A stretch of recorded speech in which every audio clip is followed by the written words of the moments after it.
Okay, we're good to go. 10 minutes is going to click on the link. Good morning, good afternoon, good evening, good following morning. This is AMA number 69. It is September 23rd, and I am here with our indefatigable co-host, Rabbi Avi Baumel. Shalom all. Today we have a special guest. It's a great story. He's a great guy. We're excited to introduce you guys in a few minutes to Olympic canoeist, Darek Popella, who Avi got to know him, and we'll tell the story in a little bit. And he's an amazing guy, and he's doing some fantastic stuff in the field of Jewish heritage. Yeah, I'm very excited to talk with Darius. It's just a beautiful story, and one of those marquee moments for me here in Poland, where you meet some guy and it turns out to have a very personal connection to me, and it just shows you the complexity and that there's a lot of beautiful people that are walking around. So we'll definitely want to dig in there. No question about it. You said you meet people and you're just like, I don't want to be over dramatic and say restore your faith in humanity or something, but he's one of those guys that you're like, wait a minute, if there are enough people like this, and the world would be a good place. No question about it. No question about it. Avi, I see that I like this abstract sculpture that you've purchased that I see behind you. Can you talk a little bit about the artist? Yeah, it's called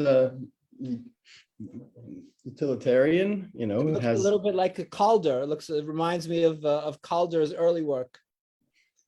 Well, I'm really trying to minimize. Minimalism is very in, and I've been listening to things talking about a subtraction bias, that people are always want to add things, and I need to kind of, just try to trim a little bit. So. I think you're right.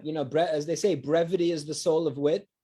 And there's a very good quote by, I think it was Winston Churchill, who said, if you ask me to make a speech for an hour, then I'll need 5 minutes to prepare. And if you ask me to make a speech for 5 minutes, then I'll need an hour to prepare. As a rabbi, I'm well versed in that. I remember my grandfather lecturing me about that when I was just starting out. So it takes a long time to say something in a succinct way. That's why I like limericks. You have to be brief. But haikus are too brief. Fair enough. How's your Sukkot? Oh, Sukkot in Poland, I tell you, there's nothing like when it's around 40 degrees outside and raining. It's coming from around 90 degrees in Israel. So, a little damper, I'll tell you the truth, a little cooler than I was hoping for, but nevertheless, amidst the darkness, I found a lot of light and love and joy and people coming together. It felt a little bit like pre-COVID, even that dinner we had. It was very nice. I would just take a second and shout out to Benji and Jeffrey, our biggest fans joining us, and Saul. The trifecta. Hey guys. Saul, Jeffrey, and Benji. Hello, guys. The diehards. The diehards with a vengeance, as it were. Yes, I agree with you, Avi. I would say that although we didn't really spend too much time in this sukkah because the skies opened up and it was raining and freezing, and we only made kiddush, most of us only made kiddush in the sukkah. You were a little hardier. And well, maybe not hardier. You just felt you took the religious commandment a little more seriously than the rest of us. But we had a very nice dinner, lots of people and young people and new people, and it was 2 rooms full of people. It really felt, I have to say, that was the first time that I felt that it was like, since Corona started, that was like an old school pre-Corona type JCC holiday or Shabbat. Yeah, it was very special because there was one group in the Miadova room, and there was young people in the senior club, and there was different, things going on. And yes, I was, however, eating outside in the rain. Jewish law actually says that if it's raining on you and you're uncomfortable, you're not obligated to sit outside in the sukkah.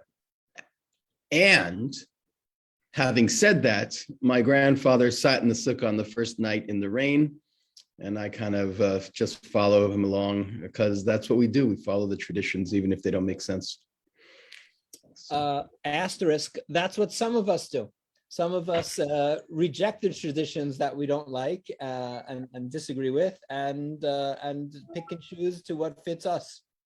Asterisk, asterisk, those of us who keep tradition often keep the traditions of our grandparents, even though they're, from an older generation, but it has a sentimental value. You think about your past, and then you do it, even though it doesn't make sense in the present.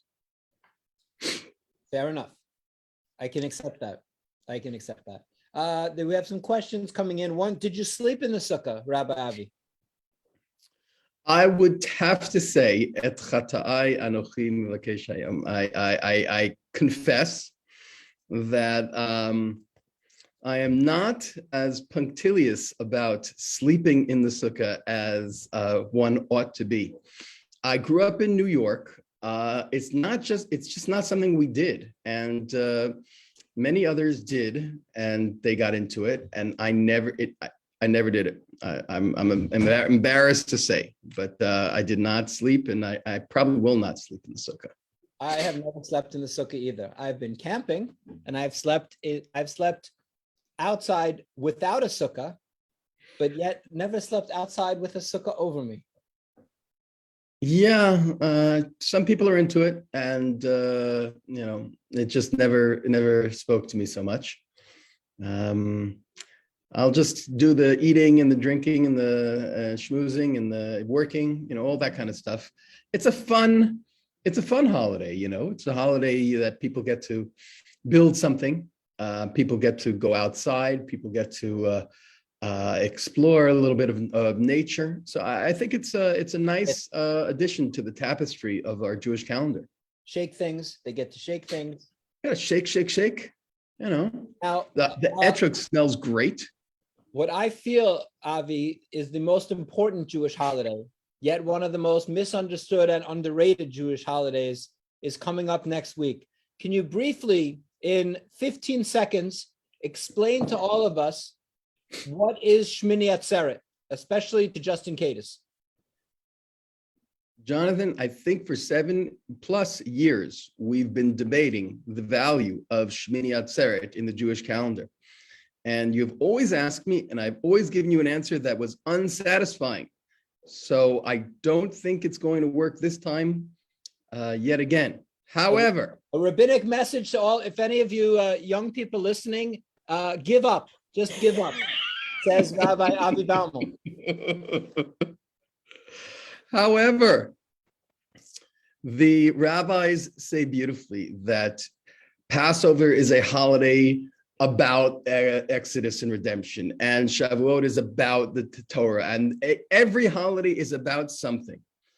And there's only one holiday which is about nothing other than the experience of coming close to God and making your day separate from the normal week, and that's Shmini Atzeret.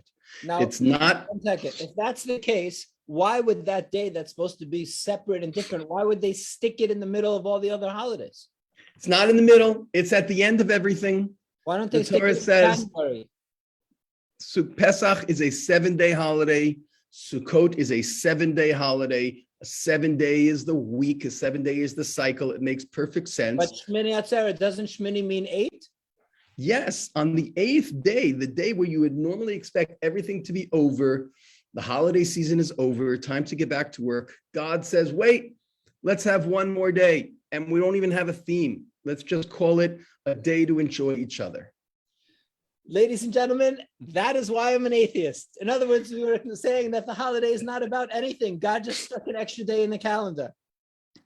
What's wrong with that? That's the reason. After all the things with Judaism, that's what gets you. That the fact that we have an extra day of rejoicing, of spending time with our family, of sitting together and lots of rejoicing between Rosh Hashanah, Yom Kippur ending, Sukkot. Is a lot of rejoicing. Wait, what about Simchat Torah? Isn't that stuck there as well? That came afterwards because of your problem. They said, wait a second, there's nothing to do on this day. So they tacked on Simchat Torah. They say, okay, let's dance with the Torah. Wait, it's the same day It's the same day. in the diaspora? No, not in the diaspora. Okay. You know, Rabbi Avi, you had your fun. Avi Baumer, ladies and gentlemen. I stand by my my religious convictions here, and you know, you do As you. well you should. As well you should. We had a very nice event yesterday. We are the first place in Poland to have a happy to chat bench. What is a happy to chat bench, you ask? A woman in Wales saw an older person sitting down. She thought, how nice would it be? And for somebody, if you sat at a bench, it got her thinking that maybe you'd like to talk to somebody. And if you had a specific bench, you put a little sign on the bench which said, if you sit at this bench, you know, please talk to me, or I'm free to talk to you. Then and it became a worldwide thing all over the UK and in other countries. And we have the first one in Poland was dedicated yesterday here at the JCC. And it's a happy to chat bench. It says, please, you know, if you're sitting here, I'm welcome to talk to you in Polish, English, and in Hebrew. And we had a lot of media and some stories about it. And I think it's a very nice thing, especially at this time when we're at a period of COVID and people have been isolated, and kind of helps people speak to one another. I love the idea. Sometimes people are reticent. Some people are a little shy. And here we have a designated area where you get to go engage in a conversation. Of course, I like engaging in conversation with anyone all the time, so I don't have that problem, but others do. So here we've constructed a way for people to socially engage. Good for you. Very nice. And then after we made all the speeches about it, we then said goodnight and locked the gate because we're mostly closed. But we will be open and people will be able to chat. Saul Schachter makes a very good point. A holiday about nothing would be celebrated on Seinfeld. Saul points out that Festivus is very connected to Shmini Atzeret, except Festivus seems a little more fun. Listen, Saul, Jerry and Larry, where do you think they came up with half their stuff from? It's all Jewish, connections. They are very Jewish. And by the way, it's funny that the Seinfeld, and you and I are both big fans of Seinfeld and of Curbed. On Seinfeld, Jerry was the one Jewish character. But of course, all the characters really in the thing or the actors and the characters were Jewish. They just thought it was too Jewish to play all across America, so they made it a little less Jewish, but it's still very Jewish. That's a great show. I was actually just saw a clip of it yesterday, where Jerry goes into a confession to he didn't know what he was doing, but he was upset about his dentist who was doing Jews. He was being Jewish just for the jokes. Right. That's cheating. Right. You know that. Right. I spoke about on the other AMA when I met that I saw Seinfeld on the street, and I talked to him about the Krakow and the Pony episode. That's right. Rabbi Avi, will you be joining us? I'm making pizza. I've talked many times about my pizza obsession, the pizza oven I got for my birthday, and I will be making pizza at the JCC once again for the staff only. Will you be joining us, Rabbi Avi? I'm very much looking forward to it. I am a big fan of pizza in general and your pizza making abilities in particular. You studied. No pepperoni for Rabbi Avi. No pepperoni. I have to bless all the food first, and we're all going to eat in the sukkah. So we're elevating this, baby. Yeah. But we're calling it Ushpizen. Yes, and I think we should watch Ushpizen afterwards. Rabbi Avi, let's bring our friend on and our guest, who's so excited to introduce him to our audience. Today we are joined by Dariusz Popiela, Darek. He is a Polish slalom canoeist who's competed at the international level since 1999. He's a 7-time Polish champion. He won 4 medals at the ICF Canoe Slalom World Champions, 2 silvers, 2 bronze, and he won 2 golds, 5 silvers, and 3 bronzes at the European Champions. He went to the 2008 Olympics in Beijing, where he finished 8th in the canoeing competition. He is also an amazing activist for Jewish heritage projects. He's going to talk about that, restoring cemeteries through his family foundation and his project People Not Numbers. He also finished a law degree and he was in a band. He makes the rest of us seem incredibly lazy and inactive. It's really an honor to welcome you, Darek. How are you? Most of all, he's a really, really nice guy. He is a very nice guy. Hello, I am so happy to see you. It's amazing. Thank you for introduction. Yeah, I'm already 20 years in the national team of Poland. So during this period, there was a lot of good and bad starts, but at least this. So it's a pleasure for me to. A lot of good. If I read the whole biography, Darek, it would take about 15 minutes. I have 2 pages here. We had to shorten it a little bit. So I want to talk to you, I think, really about 2 things to focus on. One is your canoeing career. We don't talk to you don't talk to so many people who get to go to the Olympics. Also, as Rabbi Avi and I, as Jews from New York, we're particularly obsessed with anybody who's really good at sports, because Jews love sports. We love sports, but we're not always the best at sports. So we're always particularly impressed when people can do things well in sports. And also all this amazing work that you've been doing with Jewish heritage, not too far from Krakow. Thank you. It's a pleasure for me to be your guest, and I think you are also a very good athlete. I am searching and watching the Right for the Living. Yeah, so it's always some nice work. Yeah, you are in good shape, and that's the most important thing. Yeah. Be still my heart. Be still. Yes. Well, we'd love. Yes, Right for the Living. Well, you'll have to join us when we do. Yes, of course. You must come, Darek, this year. Make it in your schedule. Yes, I will try my best. I still have some sports schedule which I cannot change, but I hope this year all will be possible and we will ride together. That's also one of my dreams. So I hope it will work. It would be an honor. So Darek, I wanted to start a little bit, just get into your background a little bit growing up. So how did you get into? I know your family was into it a little bit, but tell me, as a child, how did you get into canoeing? Yeah, canoeing, it was I have no choice. I need to be a kayaker because my father was a paddler, my uncle, and it was something like my family tradition. Yeah, so I have no choice from one hand. But it's also very tragic moments as well, because one of my uncle died during the training because he hit the rock. He hit the head into the rock. Yeah, and it's also sad story. So, for example, my grandmother didn't allow me to do the trainings as well as to her boys, my father and my uncle.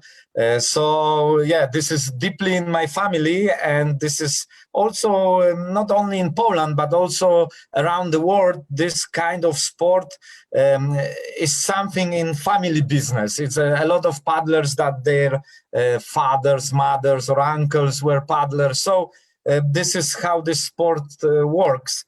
And I have no choice. At the beginning, I didn't like it because it's not easy for the young boy. In age of 8, I was 8 in this time. To walk around with the very heavy boat, with the too long paddle, and so on. So it's not so easy. I prefer soccer, yeah, for example. But then after a few years of training, I love this sport. I don't want to. I didn't change for anything different. Yeah, and until today, I love this sport. It's something unique because you fight with the water, you fight with yourself, in fact, and you try to reach another goal and change something in your style. Change. Each race is something new. This is something amazing in this sport. There is no boring. You are all the time pushing forward and try to reach another goal. That's the very unique. Darek, and Yeah. Dar, can you organize for us? Are you a canoeist? Are you a kayaker? Are you a paddler? Or all of the Sure. above? Yeah, Yes. in fact, I am practicing the category which is called K1, kayak man. Yeah, so I am kayaker, in fact, because we have also, but the sport as the ICF, International Canoe Federation, is the name. But in this federation, we have category like in slalom, kayak slalom, and we have category kayak men and women and canoe men and women. Yeah, so I am kayaker, in fact, but we say also paddler. Yeah, but in fact we are kayaker, K1. I do the category K1, and yeah, and also today I am in Bratislava, where we are fighting in the World Championships. Today I had a selection race, so I was in top 40. That was the goal for today, and now I am in semi-final. And on Saturday we will fight about the new goals. Yeah, Wow. yeah. So right off the race. Darius, yes, exactly. Did you growing up, and I know your family, the tradition, as you say, as many people doing what you're doing in this sport, have a family connection. Did you think when you were a child that you would ever get to the Olympics? And at what point did you realize that you start to be very good at this? Yeah, it was my dream. It was my dream when I remember the Olympic Games in television, 1992, from Barcelona. I was watching the kayaks with my father, and then I saw Pierpaolo Ferrazzi, one of the best kayaker at that time, and he won Barcelona. And what was unique in Pierpaolo, just few meters before the finish line, he's got a big problem. He fell down into the water, and it was shocked everyone. It looks like he didn't won. Yeah, it was something for me which is deeply in my heart. This short movie. Yeah? He stand up and he fight till end, and he won. Yeah, and this picture is with me for this all years. And my dream was, of course, in age of 10, I was dreaming about the Olympic, but I didn't know exactly what it is, in fact. But then in 2008, I reached the Beijing Olympic Games. I won the national selection. And I want to come back. I want to do one more time Olympic Games because I was in the final, but now I have a lot of experience that I can use. And I still search for the opportunity. All Olympic selection I lose just the tenth of the seconds or very close. So I hope that maybe one more time in Paris or it doesn't matter. For me now, I take everything what also God give me opportunity, and I try to do best I can. Yeah, that's the goal. And then slowly. When I grow up and the paddling was a little bit easier for me because I have a little bit more power. But everyone told me at the beginning that I am too small because at this time the kayakers were a little bit bigger, higher guys. Yeah, and it was not so easy. But I don't know why I have this feeling that I must do everything to try to do my best. And even when they say, no, you are too small or something like this, you have not enough power. I am still here and this person are not anymore. So, it's also for me, it's a challenge. Yeah, every day, every opportunity to be better at the water, but also to be a better guy. It's something very important. So I think in the junior age, I realized that maybe this dream is possible. Yeah, maybe because I was good in technique. I always have good style on the water with technique. When I will fight about to have more power, maybe it will work. Yeah, and then suddenly dream come true, and the Olympic Games was amazing.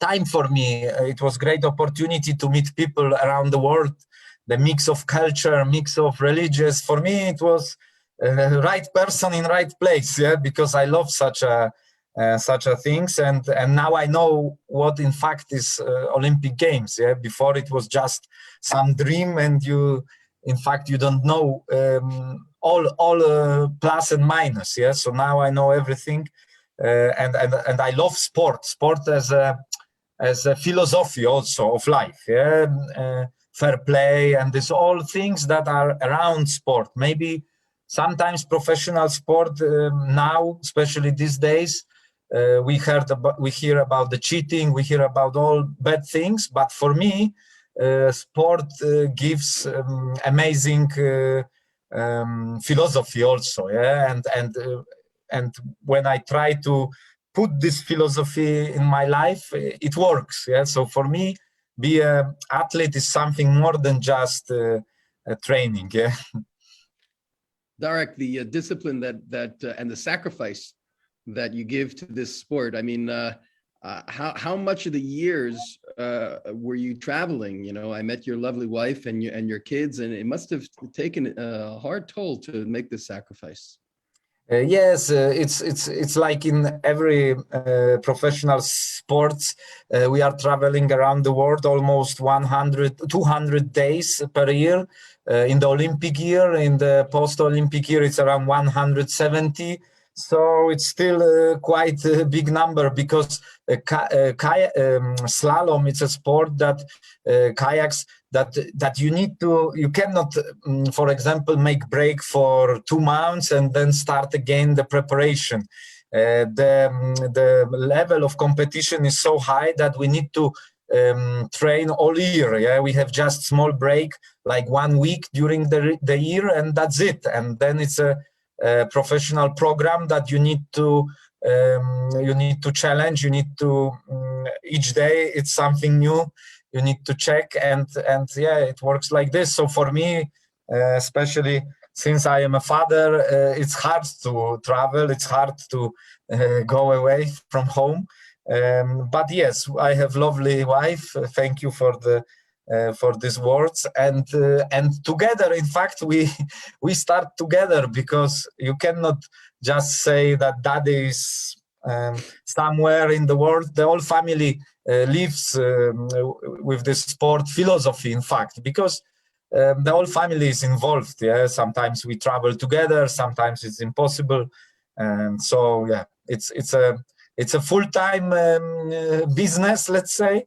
And the athlete also must care about the sleeping, about the regeneration. So this is a complicated process, and at the end, not always is winning, because during my sport years in kayaks, yeah, there is much more lose. I many times I lose. Yeah, it's not just the beautiful moments. Of course, we love the beautiful moments when we are winning, but it's a hard job. Sometimes one wave can disturb your few months of preparation. Yeah, and you can control everything around, but sometimes you cannot control the waves, the water. Yeah, so it also gives me the lesson in the life, the sport. Yeah, I also yeah, that's how it works. Darek, I know that you're very humble, and you don't find anything so extraordinary about so many of the things that you do, but the rest of us do. We're very impressed, and I want to. Thank you. I want to maybe start to understand the path, or what, you know. I know a little bit, and I'm going to ask you soon the story to tell how you first got involved when you first saw a cemetery and decided to get involved. But before that, when you were growing up, you know, you're growing up in a place, in a small town, not so small, but smallish place in Poland, in Nowy Sącz, not Yes. With a strong Jewish history, but really without any present day Jewish community. So when you're growing up, what did you know about Jews? What did you know about the Jewish history of your town, about Poland? Like, where did Jews exist in your brain as a small child who was just growing up and became an athlete and going to school and worried about the normal things in life? Yeah, and this is the sad story, because there were no Jewish history in my brain, in my memory, and this is very sad for me, because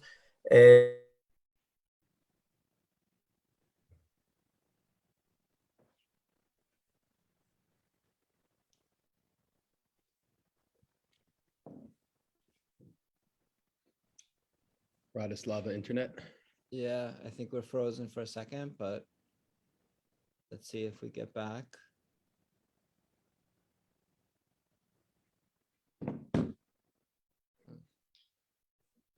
I'm sure he'll come back. Yeah, or he'll disconnect and come back, or the internet will come back on. Fascinating, huh? Unbelievable. It's I mean, amazing.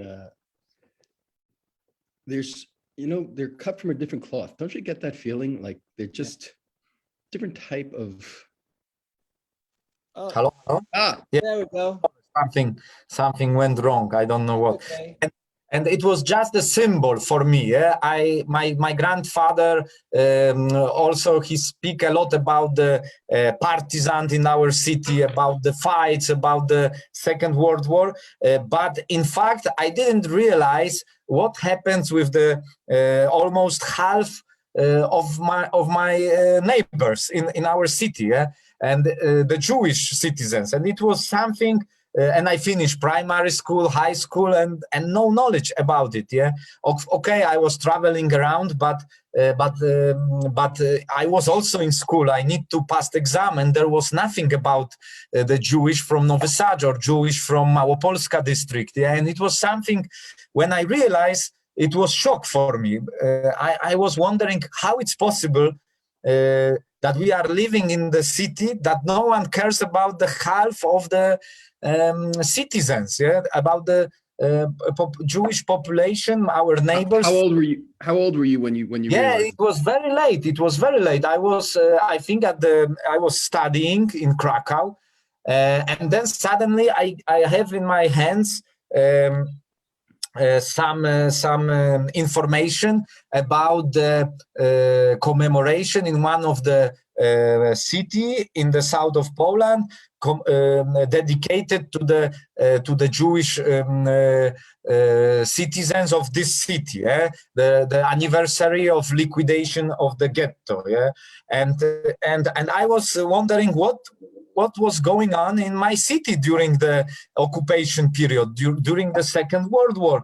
And then I realized that there is another world in my hometown. Yeah, there are the streets, the buildings, the cemetery, the synagogue, a completely new world. I was searching for some information, but just imagine that there was just one book written by Albin Katz, the survivor from Nowy Sad, and he wrote the story about Nowy Sącz before the war, yeah, and he described, for me the new world, and all suddenly changed after this lecture. For me, my city is another city. Yeah? I know the Jewish citizens. I know the story of the Jewish population. I meet Łukasz Połomski from Nowy Sącz, who is now the doctor, and he's studying the Jewish history, and he is the amazing person. And he told me all this of course sad story, but for me it was shock how it's possible that for me first was okay, I need to Google to go to pray, to light the candle. I want to give honor to these old people, and then I realized there is no monument, there is no memory. Yeah, and always people ask me. And during my work at the cemetery, the position, the cemetery very often, especially at the south of Poland, where there is no Jewish community, look very sad. They are like bush or meadow, yeah. And this is something which also give to think to the Christian community, yeah, because the level of the knowledge is very similar. How the cemetery looks, it is very how to say, it is the level of our knowledge. I mean the non-Jewish population in Poland very often is like this bushes at the cemetery. They have no clue what happened in the small villages. Yeah, and for me it was shock, and it was and I am still don't understand of course, I study a lot, because at the beginning I supposed when I will get a knowledge, it will be enough. It gives me a break. Yeah, when I will give the honor to this all murdered people, when I will have knowledge, it will be enough. But it wasn't enough. And then I feel that I need to change something. I need to do something. And till today, this feeling is every day with me. And the day without working for the foundation, but in fact, it's not for the foundation; it's for the victims. The day without work for them, for me, it's like sad day. Yeah? So I do my best, and then I realize there was also a funny story. In our sport, there are no prize money. Yeah? We usually get a medal, shake hand of the boss, and that's it. Yeah, and there was one race in Novi Sad. It's amazing story, but Rabbi can say for sure that there is no coincidence in such a story. And there was one race in Novi Sad for prize money, and I told Łukasz Połomski that if I win this race, I will put all money to the special special plaque dedicated to Jakub Miller, the last Jew of Novi Sad, who was caring about the Jewish history for almost 20 years in Novi Sad. And I won this race, yeah, and I put all money to this commemoration. And this commemoration was something which gave me such a feeling that this story is not finished. It's not the end. There is still work that we need to do. And every day I have such a feeling now. Each project that we are doing shows me that this story is not over. Of course, there are victims. It's a very sad story, but it's still a lot of work to do. There is still in these small villages, small cities, there is a huge work to do, and commemoration and put honor to these all murdered people is something which I am involved in all of my heart in this project. So it's very important. I have no roots. No, before I didn't knew Rabbi Baumol. I didn't knew any rabbi, any Jew, and I didn't knew the halacha rule, how to work at the cemetery. And then slowly, I read about it. I meet people. I meet Rabbi Baumol in Krościenko, which was amazing for me time. And then I start project People Not Number, which is our goal is to commemorate people with the name and surname at the monument. So we are commemorating the whole community, not just the word, which is also very important, because in many places in Poland it's impossible to bring back the name and surnames. Yeah, but in Podhale district it's possible. And what we are doing, we are commemorating each person with the name and surname. So at our monuments sometimes are like in Grybów, almost 2,000 name and surname. In Krościenko 256, in Czarny Dunajec nearly 500. And this is something which is also my answer for the Holocaust. Yeah, because I didn't know what to do with this knowledge, because you have this all heartbreaking stories.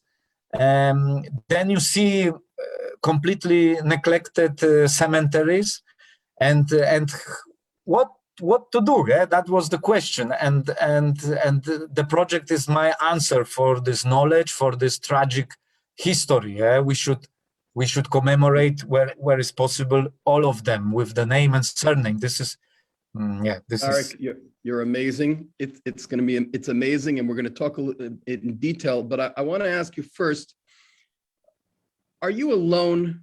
Do you feel like you're doing these things that we, the Jewish community, we're just so grateful, and we see like here's one non-Jewish Pole who's doing the most amazing things, and do you feel like you're alone, or do you feel like there's a community, that there are other non-Jews who feel the same way as you?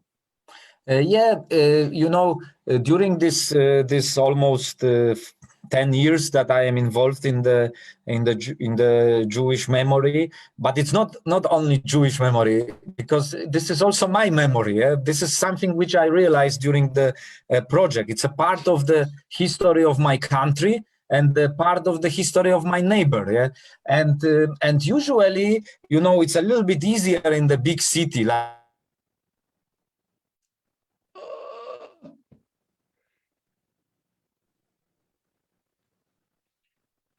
I want to talk also about Khrushchenko, Avi. I know. We'll get there right now. Sorry about my sniffles. Not very professional of me. It's okay. Hello. Yeah, there we go. We're back. You're right. Yes, I'm sorry. I don't know why it happens. And I just start to talk that, it's a different story in the big city, like Krakow, like there is a lot of foundation or people involved in the dialogue, involved in the commemoration.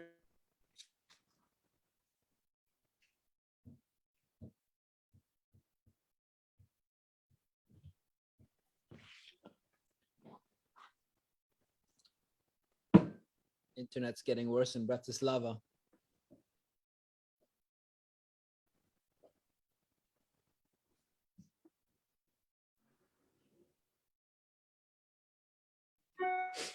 Maybe we should ask him to turn off the video when he gets back on. Maybe. It'll be better. I asked him maybe to see if it was his phone or he's using the Wi-Fi, because maybe he could use the. He's back. Sorry I don't know what's going on, because I had connection, but okay, I hope it will be fine. And as I said, in the big city, it's a little bit easier. Each day, maybe during the project, of course, I feel a little bit alone, because I need to go to the mayor of the city or priest. I need to speak with them. I need to describe the history. They don't understand.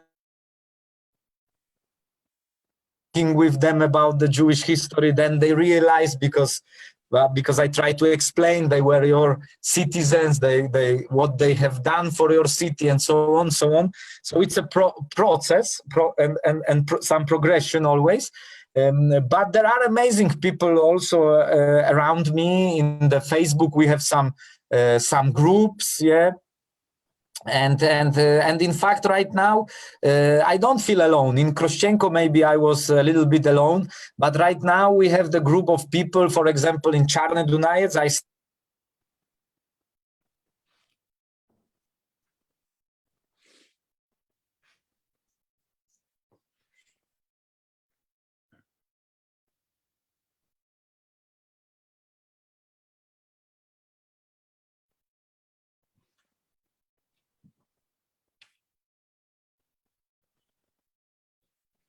You're back. Yeah, I don't know what's going on. So right We'll do our now, I don't feel that I am alone.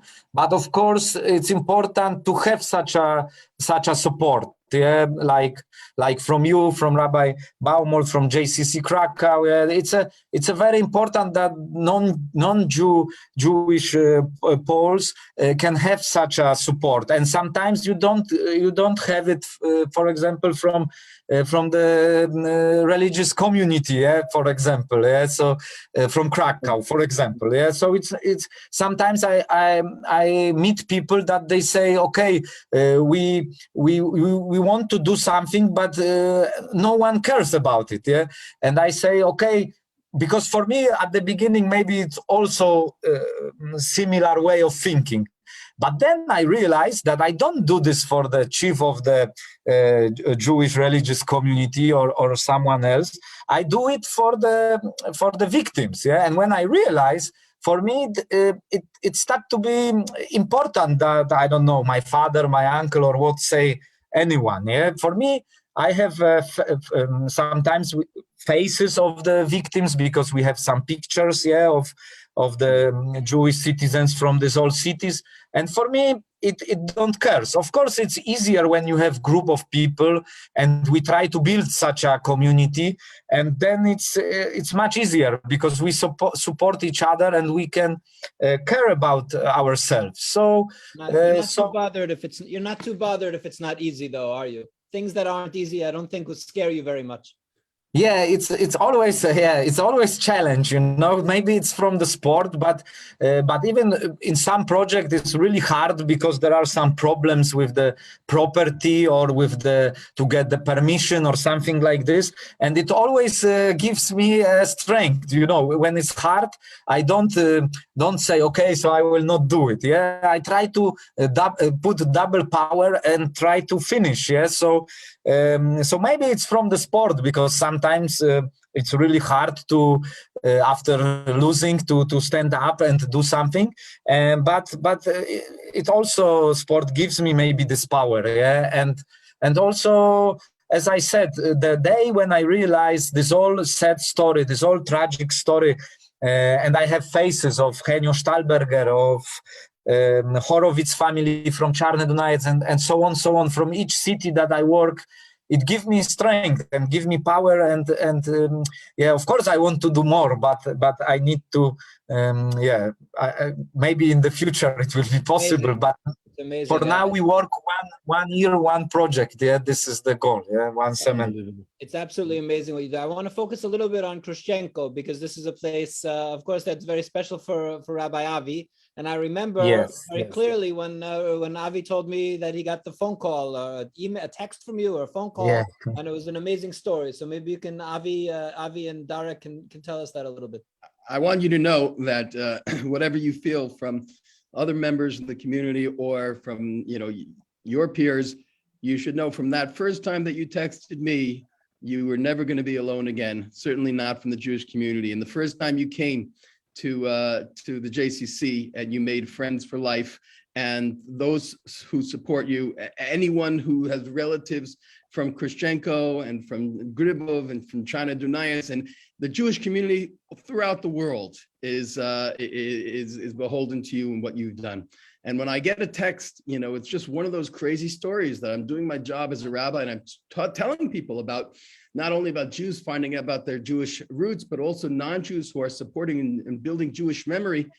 And then I get a text from you and say, hey Rabbi, my dear Rabbi, you wrote, maybe you have any relatives in Khrushchenko? And I said, my grandfather's from Khrushchenko, and my great-grandfather was the rabbi there. And I said, but how do you know? And you told me that you found this mass grave, and you have a friend who's doing a doctorate, and you found names of Jews who were murdered, and they were my own family. And I asked you, well, how did you even come to this? Where did you even find this? And you said, unbelievably, that you were practicing, you were training on the Dunajec River, and you looked up and you saw the dilapidated cemetery. I mean, can you go through that feeling with us? Yeah, it was something like this, because in this place, when it's this Dunajec River in Khrushchenko, when I was a youth, there was a lot of races, a lot of kayak races. And then one day, my physiology professor from AWF in Krakow, he told me, Dariusz, in Khrushchenko, because he knew that I am interested in the Jewish history, and he told me there is a neglected cemetery. And I say, no way, where? And he told me exactly opposite the Dunajec River. And I say, Professor, no, I was there so many times, it's impossible. There is a just hill, and that's it. And he told me, no, go there. There is one matzeva. And now, later I realized that he spent sometimes the holiday in Khrushchenko, and he was walking around this cemetery. And then one day, in fact, I was paddling there because I made the plan that, okay, because he told me I will stop there, I will make a training, and then I will check this place. And in fact, I was in shock. Yeah, there was a one matzeva, Mr. Leopold Krumholz, that survived this matzeva, this cemetery, and then it should be hundreds. There was no even single matzeva, just this one. and for me it was a big shock. It was something that also I am saying that till that day I am still at the cemetery. It changed my point of view, because I didn't understand how it's possible that there is a main road, there is a bus stop, the people walk around, there is a agro-touristic, the pension, just neighbor of the cemetery, and no one cares about it. And for me it was a big shock, and then I start to do something, but I have no relation with Krościenko. People suppose that maybe I have some family there or something. No, in Krościenko and Szczawnica, these are the places where the kayakers are quite strong, and a lot of kayakers come from these two cities.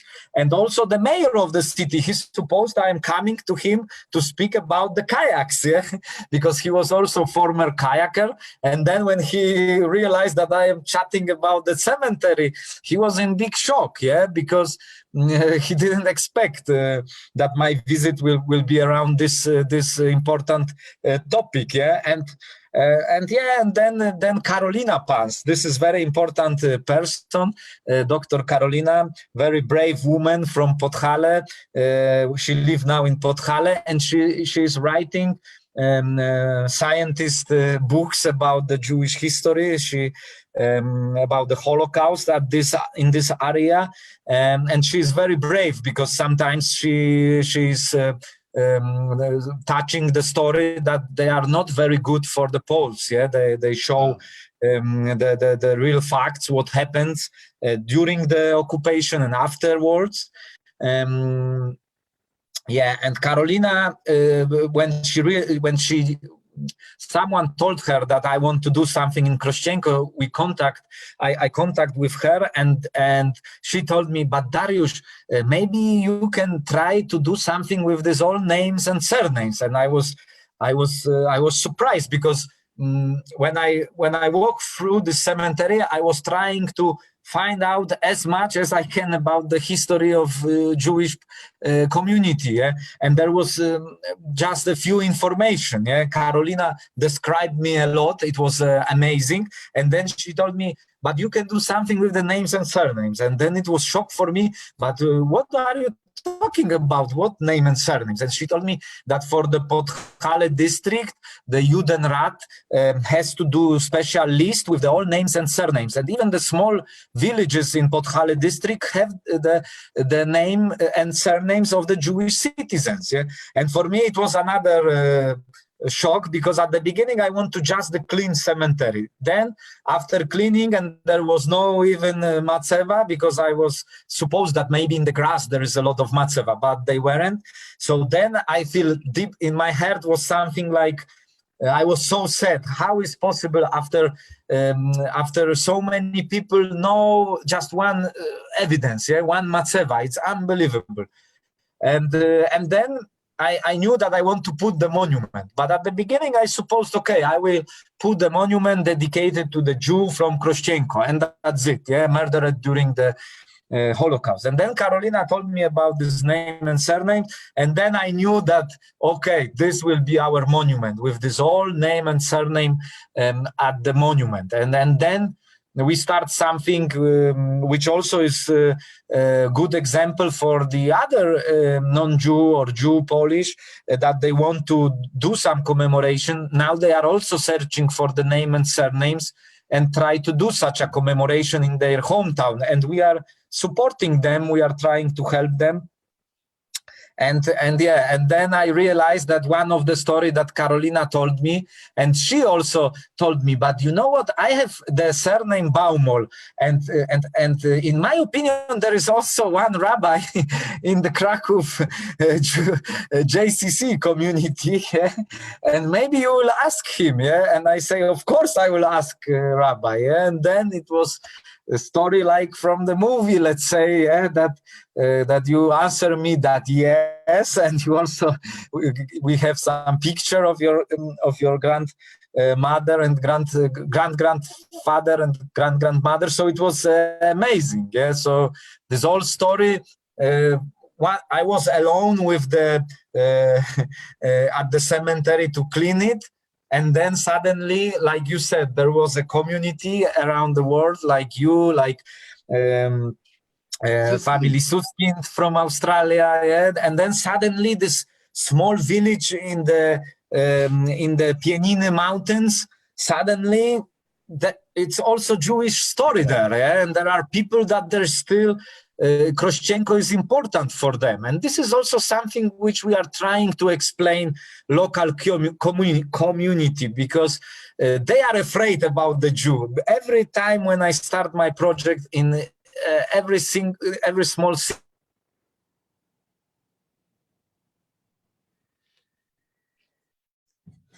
Avi, first I'm thinking I've got to write a book about him, but then I'm like, a book doesn't do it because it's so amazing. Got to make a movie. We have to make a movie about Chills. Darek. I'm telling Absolutely. you, Chills. movie about Darek. This is the new plan. He doesn't stop also. He did Amazing. one village a year. He's going to do this for the next 50 years. It's he's amazing. just, He's amazing. We have to clone him. yeah, absolutely. I mean, the fact it's an amazing story, and then you throw that it's your family, you know, you throw that the Kroshchenko element, Shavnitsa on top of it, it just becomes, to me, unbelievable. You know, my grandfather used to talk about Shavnitsa and Kroshchenko, Shavnitsa, and I didn't understand. And then he tells me, and we came together. Sorry for that. We were talking about you. Darek, tell us, because we start to draw close to the end, and this is amazing. What your work is absolutely inspiring. People are writing to us and telling us about it. What's next? What's the next project, Darek? And how? Right. And how can people get involved? Yeah, right now we are working in Nowy Targ, which is also Podhale district, and it's a biggest project in my life, because we will commemorate over 2,000 victims, yeah, with the name and surname. Karolina is finishing the list. It's a lot of work around this list, Darek. so it's yep. Darek, you know, my great-great-grandmother is a victim there. Yes, during the mass execution. Story. Yeah, I think during the mass execution at the cemetery, and this is something what we are also trying to do at the cemetery in Nowy Targ, because there is just one part of the mass grave which is secure, and we find out already two big mass graves, because during the 1942. At the cemetery, there was a mass shooting, and almost 1,000 people were murdered there. So only this one small mass grave is for sure just some part. And we are working now. We reach the archives in Washington, in Scotland, because just imagine that we use the photo shoot from the Luftwaffe airplane that they were flying around the Podhale district, and which you can see at the picture from 1944, still the cemetery nearly like it was during occupation period. And you can see also the places where were the mass graves. And then we are using the special georadar to localize the big holes in the earth, yeah. And then all according to halacha rules with Rabbinic Commission from Warsaw. And I am sure that we will secure these mass graves as well. So I hope in November there will be the commemoration. It should be in October, but Karolina is still working, and we don't want to miss any name and surname, so it is very fragile work and very, very important. So Nowy Targ, but I am also involved in some other project, but people not number Nowy Targ, and in the next year I want to come back to Nowy Sącz to change my feeling, because as I said at the beginning, it was shocked that there is no monument dedicated to the victims of Holocaust. And in the heart of the old town, where was the ghetto, we will build the special monument dedicated to the all victims from the Sands area, because it's not only Nowy Sącz, and also with the surnames. It's impossible in Nowy Sącz to put name and surnames, but we will commemorate the nearly 5,000 families from Nowy Sącz, yeah, and it will be huge. It's a huge challenge. So I hope with the community, with the people around the world, we can change this this sad situation and give people the right knowledge, because as during my work, because sometimes people ask me if it's hard, if the people makes you some troubles. So during the work, I always say, I am saying that at the cemetery, I meet the best people in my life, yeah, during the work at the cemetery. And when I start to care about the Jewish history, Jewish memory, there is amazing things going on around my life, around the project. There is a lot of amazing stories, and I hope we will reach the goal next year, and we will. This year we will commemorate Jewish citizens from Novi Targ, and next year from Novi Sad, and I am searching for the donation, searching for the volunteers. Many people ask me how they can help, what they can do. There is not just not money are most important. There is a lot of other work that we can do together, act together. Sometimes sharing of the post is very important, because sometimes you can meet someone who can help you a lot. So this is how it works, and I'm very happy that we can chat today. And it was amazing to see you. I'm very, very glad. Amazing, Darek. You're amazing. The story is unbelievable. We feel that more people like you in the world would be a very, very different place. And it's an honor to know you. And we are 100%. We are so beholden to you and grateful, and thank you. And I think that you inspire us to think beyond our own communities, and not only look at, we Jews sometimes feel that because so much tragedy has happened to us that we're only looking at ourselves. And I think you really inspire us to go and understand, to look beyond our community as you've done. And you have a partner here, and any way we can help you here and anywhere around the world, we are on. We want to do that with you and support you as much as we can. Great, thank you. There is last year during the Czarny Dunajec project, the movie director was with me for nearly 1 year, and there is a movie about our project with the English subtitles. But in fact, it is not about the project. It is about these days Poland, the small village, how our project changed the mentality in this village. And maybe you will have some idea for to presentation this movie one day. It's almost finished, and maybe we can do some cooperation overseas and so on. 100%. It will be great. Absolutely. I will be very grateful. 100%. Darek, thank you so much. Thank you very much. Pleasure to call you my friend, Darek. It's a pleasure. It's for me honor to be your friend. Thank you. Good luck in the semifinals and then the final. Good luck, Darek. I will do my best. Darek, if you're in the Olympics, I promise you this: you go to the Olympics in Paris, I will come there and be at the Olympics in Paris. Okay, great. Thank you very much, and all the best to all of you. Bye. Thank you. Bye, Darek. Thank you.